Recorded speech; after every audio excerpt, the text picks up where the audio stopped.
এনকে হ'ব বুলি ভাবাই নাছিলোঁ।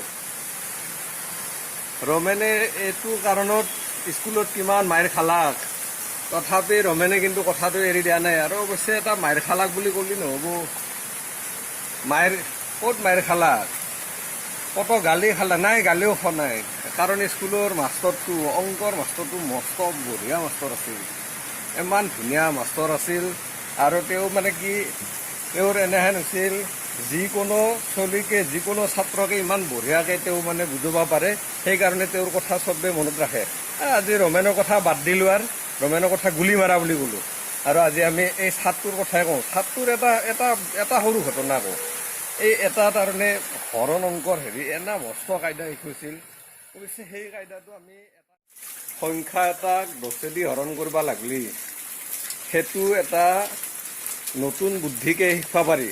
সেইটো হৈছে এই তিৰিবিলাকে সিয়াটা ফালা হেন, সিয়াটা ফালতে কোনখিনি জেগা, কোনোবাই মাজেদি সিয়াটা ফালে, কোনোবাই কাষেদি সিয়াটা ফালে, আৰু কোনোবাই মানে সেনেকৈ হিচাপ কৰি গোটেই দছেদি হৰণ কৰিব লাগিলে দছেদি হৰণ কৰা সিয়াটা ফালা, এশদি হৰণ কৰা সিয়াটা ফালা, সেনেহেন হেৰিবিলাক আমি মানে এনেকৈ জানিব। আৰু দছেদি হৰণ কৰিলে কি কৰিব, সেই অংকটোৰ মানে সেই সংখ্যাটোৰ আঘাতৰ পৰা এক বাদ দি এটা ফটা লগাই দিলাক, মানে সিয়াটা ফালি দিলাক।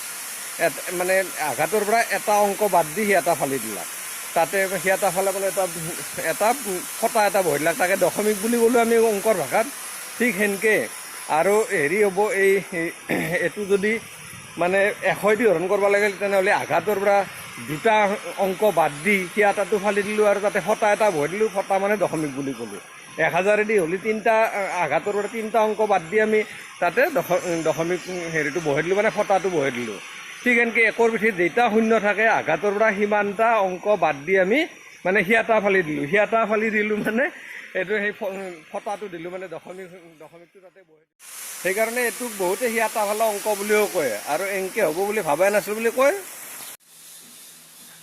আমি অংকটো যদি এটা অংক 5দি হৰণ কৰিব লাগে, সেই কথাটো আমি শিকিব খুজিছোঁ। তেনেহ'লে অংকটো যদি 5দি হৰণ কৰিব লাগে, অংকটো ধৰি ল'লোঁ 4, 5, 8। 4, 5, 8ক 5দি হৰণ কৰিব লাগে। তেতিয়া আমি হৰণ নকৰোঁ, হৰণ নকৰাকৈ বুদ্ধি কৰি কৰিম, তাক আমি পূৰণ কৰিয়ে কৰিম। 2 দি পূৰণ কৰিম, 2 দি পূৰণ কৰিলে এইটো হ'ব 916। আৰু আমি লগে লগে এতে এটা এৰি দশমিক দিম, আঘাতৰ পৰা এটা এৰি দশমিক দিম। এইটো হৈ গ'ল 5দি হৰণ কৰা। সেই একেটা নম্বৰকে যদি আমি এবাৰ একেটা নম্বৰকে যদি আমি 50দি হৰণ কৰোঁ, তেনেহ'লে তাকো আৰু 2 দিয়ে পূৰণ কৰিম। 2 দি পূৰণ কৰিলে 916 হ'ল। এতিয়া আমি আঘাতৰ পৰা দুটা এৰি দশমিক দিম।